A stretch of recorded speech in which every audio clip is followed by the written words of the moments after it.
you very much. Brilliant. Well, it is good to see you this morning. And I've got a stool because I might sit down. Not because I'm tired or anything, but I want to look cool. And at 57, it's hard to look cool. But we'll see what happens. Well, thank you for being here on this is not what we call our Vision Sunday. This is our Vision Offering Sunday that once a year we give, hopefully sacrificially, into the vision of what Kings is. This year we called it the Heart for the House Offering, which is basically what it says on the tin. If you've got a heart for God's house, then you want to sow into it. And if you haven't got a heart for God's house, just have a better holiday. It comes down to being as simple as that in life. You know, what you sow into grows, and what you don't, doesn't. And so that's really important for us. So this morning, what I wanted to do, because I've got slightly reduced time, I wanted to do a bit of I don't know what it is. It's a testimony or a recap I don't know what it is, but I know where we're going. So here we go. We will turn in a few moments to Hebrews chapter 11, but not quite yet. 40 years, next year it will be 40 years since I became a Christian, next December 2024. 40 years ago, a 19-year-old Derek Smith, who had no real understanding of church or God or anything, had an encounter with God that changed my life forever. And on the night I became a Christian, I made God a promise that if he would show up in my world, I would serve him every day of my life. And hopefully, the last 39 years, I've done as good as I could. Those 39 years have been ups and downs. If anybody tells you that being a Christian is easy, they're lying. If anybody tells you it's a doddle, they're lying. If anybody tells you, oh, you sail through life, then they're not doing it properly. Because the minute you become a Christian, you pass from darkness to light, and the whole of hell is against you succeeding. And so becoming a Christian is the most significant thing a person can do, but it's also the most costly thing. Because the minute you become a Christian, all hell can break loose in your life, because all hell hates everything that God wants to do in you. So when people become Christians and say, I've had a terrible week, I'm going, that's pretty normal. Does it get better? Not really. What the answer is, not that our circumstances all are plain sailing, but that we get bigger. Your circumstances will always be challenging. The antidote is get bigger. Get bigger, grow. So things that would have rocked my faith 20 years ago, now I'm like, yeah, whatever. Things that would have had to really wrestle with theologically. Now, because growth does that to people. It makes you bigger, it makes you better. So for those nearly 40 years next year, I've been trying to follow Jesus with all of my heart, both as a single man, as a married man, without children, with children, now with grandchildren. In every season, in every journey, we're supposed to be following Jesus. Hebrews 11, let's just read this verse. Reading from verse 23 or 24, whatever appears on the screen first. 24. It says this, by faith Moses, when he had grown up, refused to be known as the son of Pharaoh's daughter. He chose to be mistreated along with the people of God rather than to enjoy the fleeting pleasures of sin. He regarded disgrace for the sake of Christ as a greater value than the treasures of Egypt, because he was looking ahead to his reward. By faith he left Egypt, not fearing the king's anger. He persevered because he saw him who is invisible. We're going to come back to Moses in a few minutes, a man who traded in all the trappings of worldly success for a different identity. Moses is a man who, you all know the story, we've been to the theatre, we've seen The Prince of Egypt, you've read your Bible, who basically got into Pharaoh's palace, raised by Pharaoh's daughter, and then at the time in his life where he realized that wasn't his true identity, that had all the trappings of success, but it didn't have the trappings of truth. And let me tell you, ladies and gentlemen, we are living in a world that is intoxicated with success. It's success at all cost. It's success, it's about the car you drive, the house you live in, the person that's on your arm. It's about status, often linked with money and prestige, and everybody wants to be successful. It's intoxicating. We live in a world that's just obsessed with success. But God is not obsessed with success. God wants us to be significant. And significance and success are two different things. You see, success is basically what you've done. Success is about how it makes us look good. Success is about us, but significance often is about others. Significance is more about the impact we have. Now, you can be successful and significant, but there are very few people ever get there. Most people would much rather just live in the attitude of being a success rather than ever getting their life to anything of significance. I love the fact that Moses turned his back on the riches of Egypt. He turned back on the Roman Abramovich lifestyle. And instead, he chose, knowing all the persecution that came with it, to be identified as a Jew with his own people. Why? Because Moses had an understanding that significance is more important than success. Now, success isn't wrong, as long as you realize it won't give you what you think it's going to give you. So many people are climbing a ladder. They think it's going to get me where I want to be. And then too often people get there. There was a very, very rich businessman sat in my office 2 weeks ago, sat on the settee opposite me. Multi-millionaire sat there, and we were just talking about some things to do with Bolton and that. And they said to me, I have got everything I have ever wanted. This is what they said. It just didn't feel like I thought it would feel. Because success is not enough. I think, the later I've got in life, and I think the seasons of life we go through, we want different things, don't we? Like when you're a teenager in your 20s, it's about fun. It's about experience. You want fun. You want to have a laugh. You want to go out with your mates. You want to do great things. It's fun. And then you kind of get into your 20s and 30s and 40s. And like fun, it's like, I don't give a rip about fun. Fun like, let's go Alton Towers. Why? Now, when I was 20, but let's go to Alton Towers. Why? No. Why? Why? Because I think as you progress through life, you want something more than just a buzz. You want something more than a feeling. You end up looking for significance and purpose. And I think one of the only things that we can ever find our significance in is in having a personal relationship with Jesus. So let me tell you a bit of a testimony. We're going to go to one picture, one story, and we're done. When I became a Christian, I was a landscape gardener. And I was a good landscape gardener. My garden's better than your garden because I'm a landscape gardener at heart. I do this thing for pastoring, just for the... No, I'm joking. But I was a landscape gardener. And if you'd have said to me, Derek, what do you want to do when you're 19? I make shed loads of money.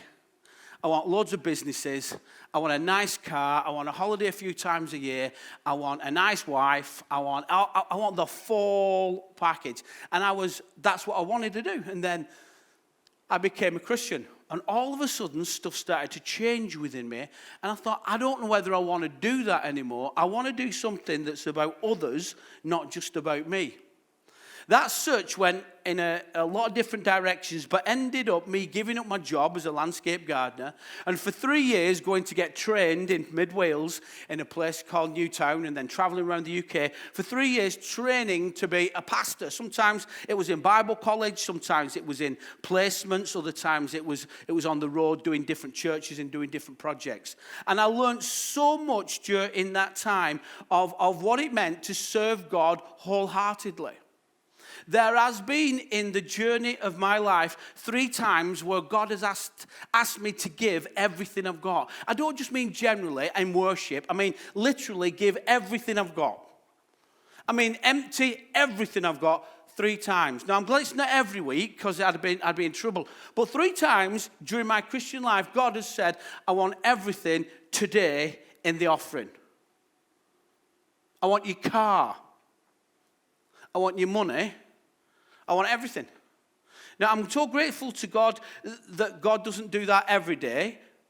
But I think because God knew what he wanted me to do, he knew the faith I would need in order to do the future. Because if you want a big future in God, guess what? You're not going to pay for it with a 10p commitment.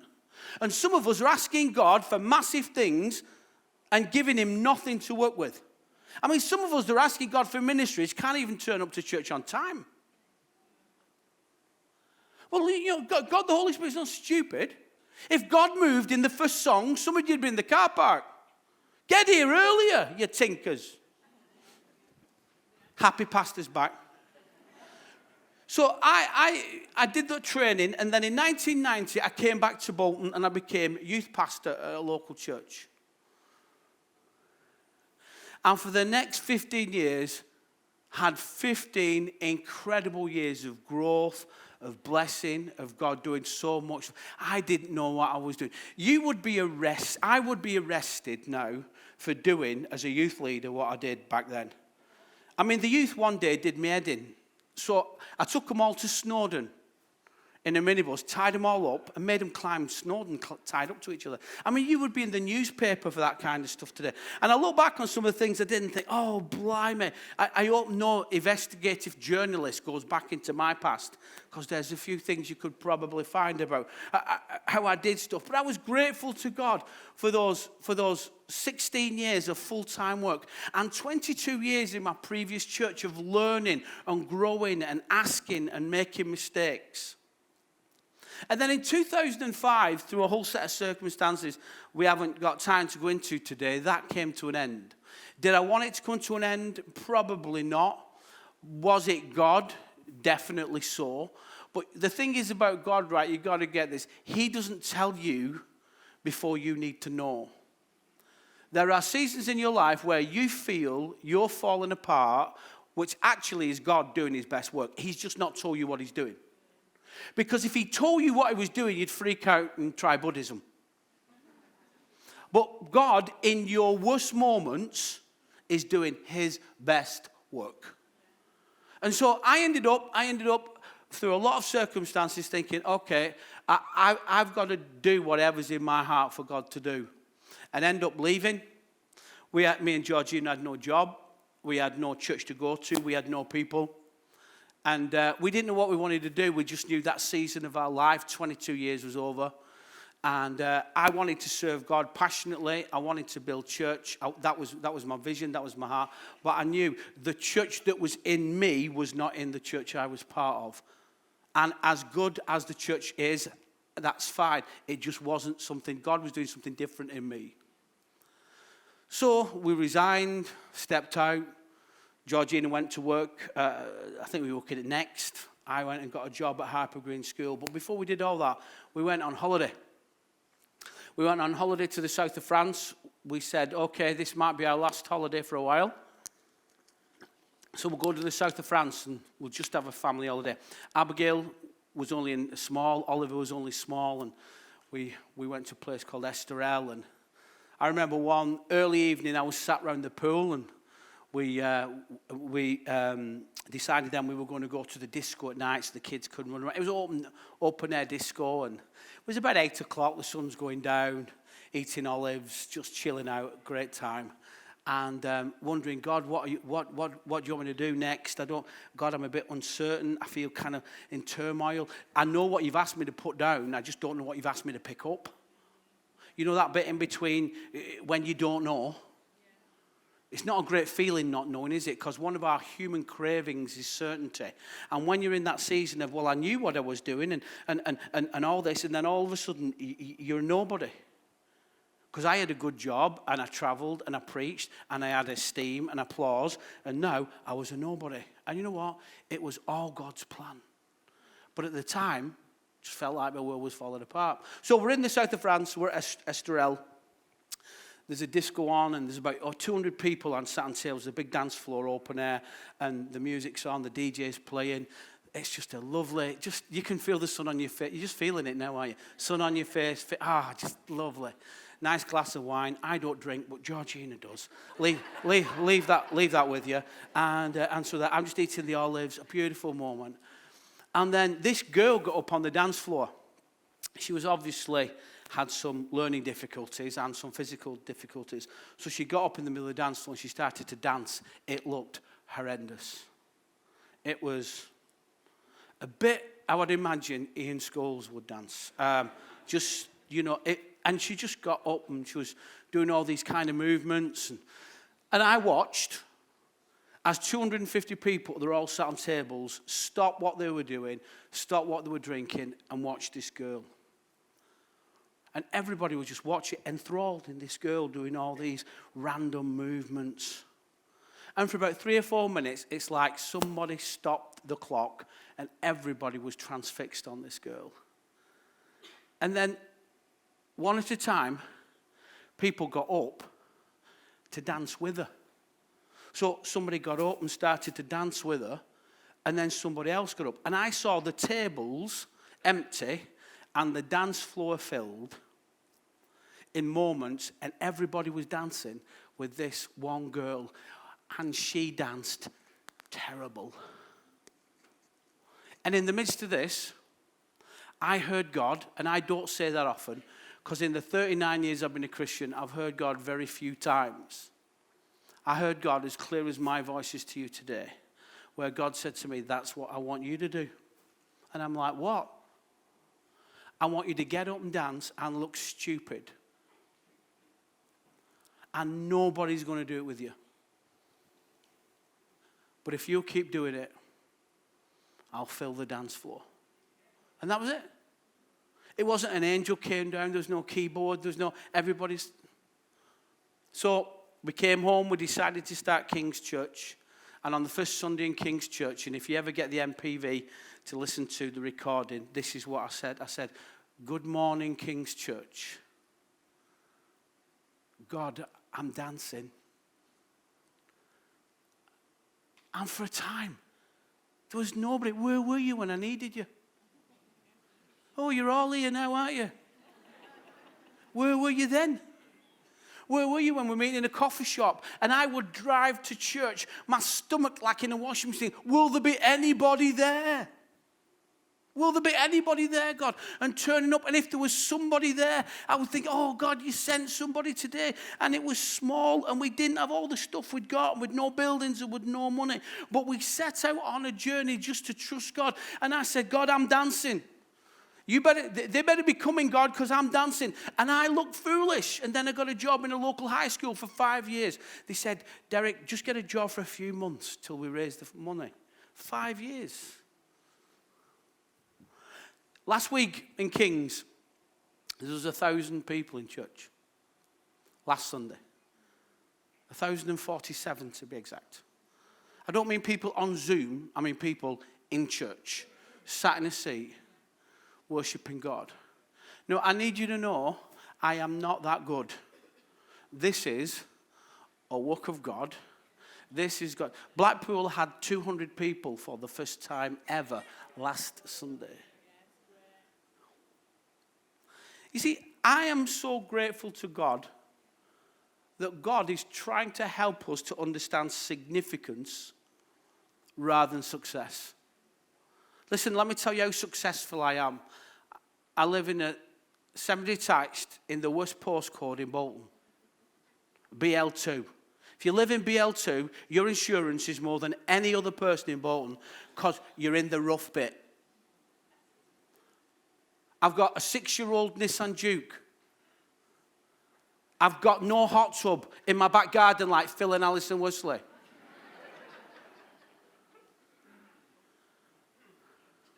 And if the world looks at us, and the world looking at you and going, are you successful? Well, that depends who you ask. It depends how you measure it. But God is not trying to get us necessarily to be successful by its own definition. It's getting us to understand significance. And if we are people that understand significance. So when I was in Estrelles in the south of France, looking at that girl, knowing that God, you're up to something, but I don't know what you're up to. God, you're doing something, but I don't know what you're doing. God, something is happening here, but I'm not sure. Because God doesn't tell you up front, this is how you're going to understand your life. If that's before you and that's behind you, you're going to have to go through stuff. Oh, yeah, I get it now. In the middle of it, you didn't get it. You had not got a Scooby. You felt you were falling apart. Why is this happening to me? But looking back, you go, oh yeah, God, I get it. You were doing that stuff in me. Listen, I dare to say I learned as much about God and me for 5 years in Harper Green School as I did in 3 years training to be a minister. Because God is doing something so good within us. In 1993, there was a man called Kevin Carter. He was a journalist, he was a photographer. And he got a phone call from his boss. The phone call went something like this. Kevin, we need you to go to Sudan. There's been a disaster in Sudan. There's plague, there's fatigue, there's drought, there's people are starving. We need you to go and report on it. Take your camera, take the team with you, get to the Sudan as fast as you can and send us back all the details. Kevin, if you do a good job with this, you might get a promotion within our organization. So Kevin Carter got on the plane, flew to the Sudan, got his camera out to photograph the things that were happening around him. This is one of the pictures that you'll probably have seen over the years that he took. Kevin Carter was 33 years old. And of the thousands of photographs he took, this was one he took. When you read the story of this photo, before he took the photo, he had to shoo the vultures away, run back to the camera, and then just as he got back to the camera, the vultures were going nearer the child. They thought this was a little girl. It was actually a little boy. And then he'd run back to the camera to get the $1 million shot. And then the vultures would come nearer, so he ran back and shooed them all away, then got back to the camera. Then he got the photo. Now, the question we're all asking now in here is this. Sack the photo. What about the child? But Kevin had had instructions from head office in New York not to touch any children because they are filthy and riddled with disease. Don't bring disease. Back to New York. So Kevin took the photo, got the tripod down, rushed to the airport, went home, left the child.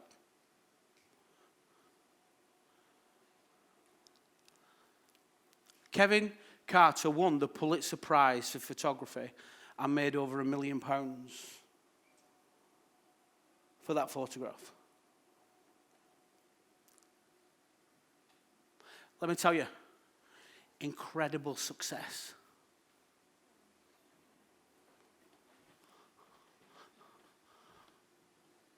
But no significance.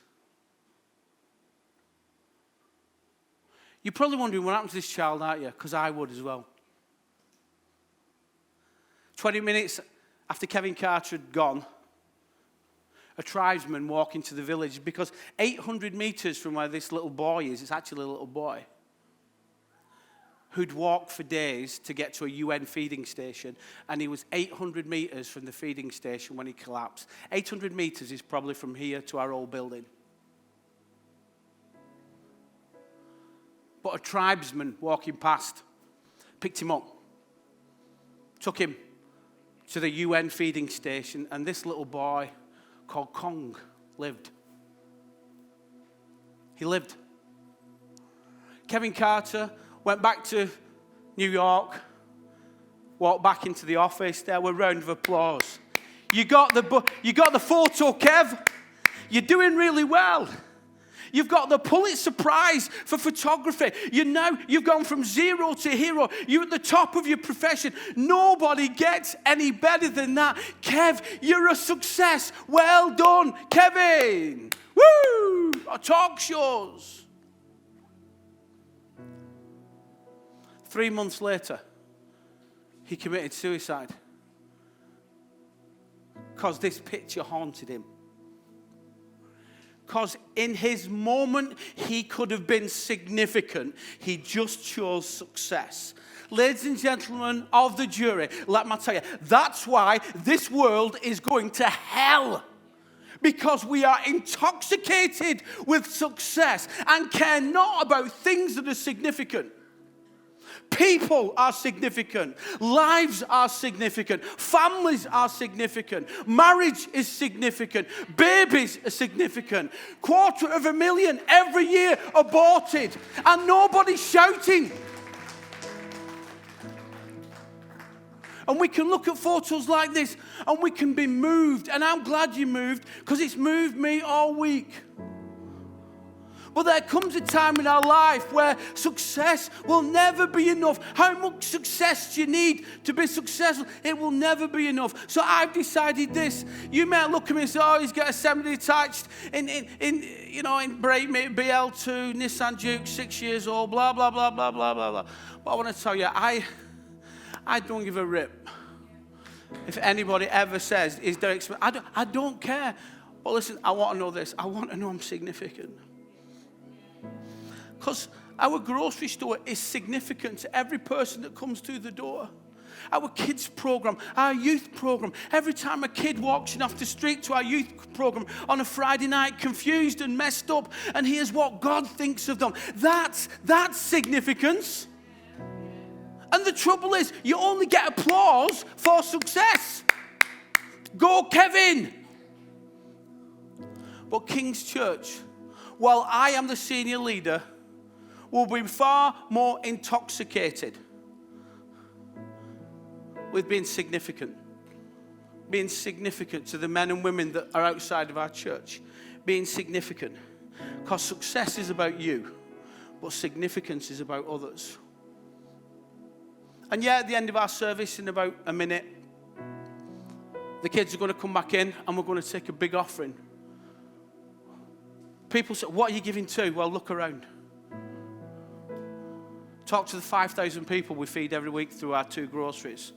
Talk to the kids and youth. Talk to the missions program. Talk to the people we support in other parts of the world. Talk to the stuff that we're doing that is changing lives. And thank God that there was a church in 1984 when Derek Smith was 19 and he just wanted to be successful. I just wanted to be successful as a landscape gardener. Thank God there was a church that reached out to me and presented me with the gospel and messed me up forever. Because I might never have a hot tub like the Wesleys.